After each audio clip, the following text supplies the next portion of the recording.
అంటే ఈ కులాలలో బుట్టి ఇప్పుడు వృత్తి కులాలు అవన్నీ వృత్తులు చేసుకునే కులాలకు ఉపాధులు పోయినాయి, ప్రత్యామ్నాయం లేక బతుకు భారం అయిపోయి అద్భుతమైన వస్తువులు తయారు చేసేటువంటి వాళ్ళు బయటకు వచ్చి చిన్న చిన్న పనులు చేసుకునే కాడికి వచ్చినాయి.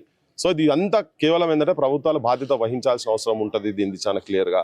సో వైద్యం అయితే మరి ఇప్పుడు అందిస్తున్నట్టున్నారు, అది 97% బర్న్స్ అంట. 97% బర్న్స్ అయిన తర్వాత పై చూసిన తర్వాత మొత్తం అసలు కంప్లీట్ తోలు ఇట్లా చెక్కుతున్నారు, ఇట్లా తీసి చెక్తా ఉన్నారు.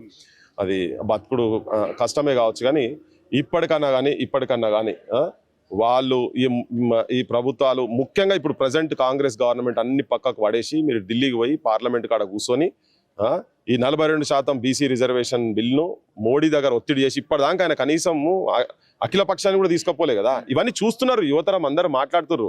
సరే వాళ్ళు బయటకు వచ్చి చెప్పలేకపోవచ్చు, కానీ లోపల వాళ్ళ ఆవేదన ఎట్లున్నది అనేది ఇలా ఈ రూపంగా, ఈ ఆత్మహత్య రూపంగా, మీద పెట్రోల్ పోసుకొని అంటు పెట్టుకున్న రూపంగా ఇవాళ మొత్తం సమాజానికి మొత్తం తెలుస్తున్నది.